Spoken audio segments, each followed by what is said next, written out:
look, all right? Appreciate that. Do the wops of that. I got to do the intro. Yes, indeed, New York City, around the world. It's the Mix King, Ron G. You already know what it is. Wow. Superstar J, my homie, be doing it real big right now. Yo, all right?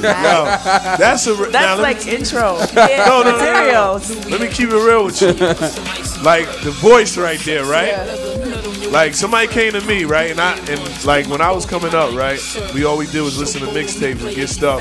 And somebody came to me, he's like, "Yo, you sound just like the tape." Did Ron G just sound just like the tape? Yeah, I get that. Everybody say, "Yo, how you sound the same since you was like 18?" I just think it was God's blessing, man. You know? Man. Like I never wanted my voice to change, to be honest, though, because if it did change, nobody would believe it was me. So I said, let me try to keep my youth in my voice. Let's try to work hard at keeping that. Let's take it back, man. To Ron G 1 through 10 to 12. Bars, this is like my big brother and we grew up. All right, what's good, Ball? You know what I'm saying? So, like, we knew on the mixtape, you get these nowadays mixtapes, you get a lot of internet people. Why is he always talking on the tapes? Like, this made me love mixtapes because I knew all your home Chill Will from the East Side. Yeah. You know what I mean? Boom, boom, boom. You shouted out everybody. Patty Pooh, the water. You know what I mean? Like, this is things that I grew up on, and Bar can tell you, like, we felt like we knew them. You know what I mean? When you was doing all the shout outs and all that. But you was like the first DJ really to produce on your mixtape. Yeah, definitely. I think. I mean? Yeah, I think I was. Other artists out there, or other DJs were just doing beats that were already out there. Yeah. So I tried to take it to the next level. That was always my thing, doing something that somebody else didn't do. Yeah. So when you had the Kids, you had the Bruceys, the Star Child, the Starsky. I tried to do something a little different from them, but get the same recognition. Yeah. So that was my main goal. But I did learn from Kid. I ain't gonna lie, because when Kids, I'm not cutting you off. But SNS was telling me that you and Kid had like a little beef, bit. Yeah, we had a little problem. Problem. Back in the days. It was basically about, because I looked up to Kid when I was young, and I used to go to his crib and chill and smoke a little trees and all that with him. And then one day I got a call from a promoter who said she wanted to do a show with me and Kid. Kid birthday party actually, and I was a DJ and Kid would be DJing too. Next thing you know, I get a call, I don't want to do it, So it just started escalating to another level and went somewhere else. Next thing you know, I'm in front of MMG's fighting Kid Capri, and it was kind of wild. Wow. Yeah, so I kind of like, we got past some stages, we cool now, and we look back at that like, we was bugging when we was younger, but at that time, it was serious. He was not playing. Wow. It was DJ beef, and you never think DJs have beef, but at that time, like producing on your mixtapes, what have you produced outside of that? I produced a J-Lo and LL Cool J, All I Have. She sold 5 million.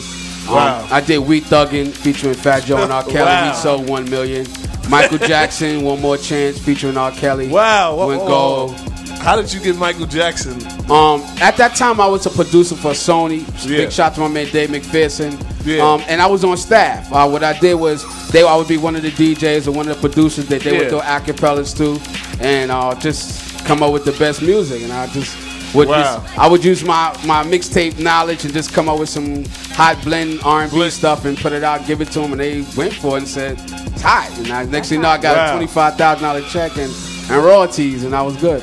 It was amazing, and I always to this day think about that, and I still show the Pac the love, even Big.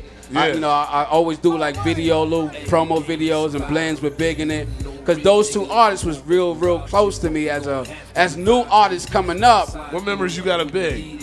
Well, I mean, it was a time of my career, like I probably said it already on YouTube or MySpace.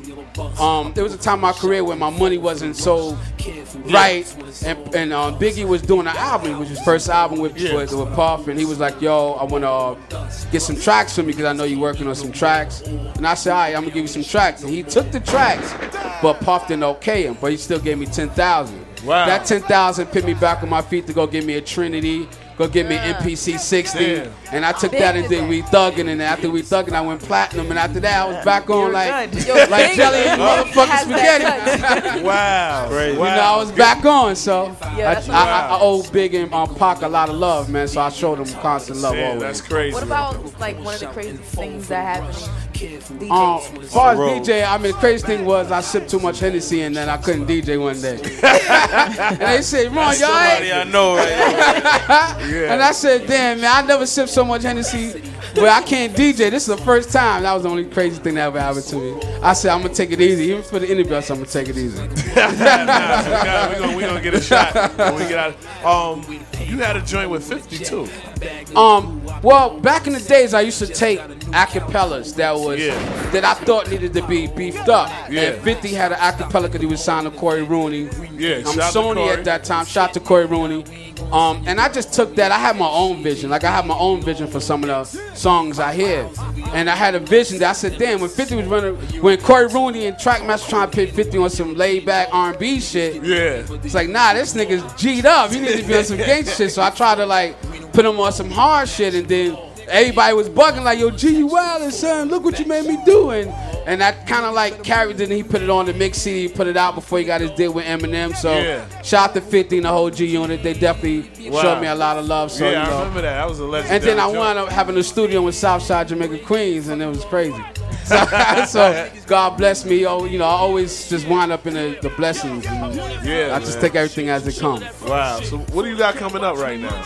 Well, basically right now, like I got 2 internet radio shows. Wow, I got good the at artist I signed, JV. You know, I'm working on a book called G Code, talk about my life, how I started from the Polygram projects and wind up traveling around the world. Yeah. I'm doing these blend tapes of how so many people look up to me. It's a blessing because I get people run up to me every day, young kids, and I'm like, damn, I'm like almost pushing. I ain't gonna say it, I'm pushing, but you know, they look up to me and they admire me. So I kind of like try to take this respect and knowledge and blessings that God gave me, and I teach the younger generation, and I try to just take this stuff and keep moving with it.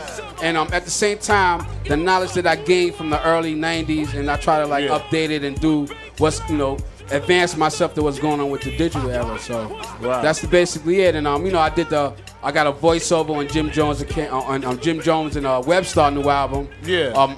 It's called Rooftop. So you know, they came to me and it was like, Ron, we look up to you, because my building was right across the street from Rooftop. Which I used to look out the window, and that kind of helped me create them blend tapes back in the days. So, you know, there's a couple of things I'm doing right now. You know, I take the blessings and I just keep going with it. So what do you think about the artists right now? I know that I seen the pictures with you with Vado right now. Yeah, you know what I'm saying? Like the Harlem artists right now. Yeah, for me, because, you know, I always had Harlem in my soul since I was young. I used to work with Dougie Fresh, Barry B, Chig Will. Anybody from artists from Cam, you know, I did 2 tracks on Cam album, SDE. So I always had this thing for Harlem because, you know, we got a certain style. We dress a certain way. We talk a certain way. We carry ourselves a certain way. I just had always a believing that people from Harlem need to kind of like grow with each other. And at that time, dealing with like people like Cam and Mace and all these people, I saw that they will continue in that era. Even the Puff, you know, even Diddy, because Diddy got that swag, that fly. So we all carry the same energy. But at the same time, we got to stick together as a unity, you know what I mean? So right now, I just move around the world and kind of spread Harlem around the world. And that's basically what I do. At the same time, I try to keep my roots, which is Harlem. I go back to my block, 155th Street. Big shout to everybody from 155th Street, 8th Avenue, Polo Grounds, Rucker Park, Harlem. And I give out like thousands of CDs, like, you know, once a month. Just try to give back to the people who don't got computers, the people who don't got the knowledge that they should have to get these things for today. So that's the basis. That's crazy, man. So give it up for Ron G right now. All right, y'all already know what it is. Ron G, the Mix King. Mix King, definitely, man. Definitely legendary. In the building, y'all. Word, man. So Ron, you gotta, you know, shout out your Twitter. You know, we in the digital era. Holla at me, Mix King 155. That's my Twitter, or MySpace, Ron G and the number 1. You already know what it is. Holla.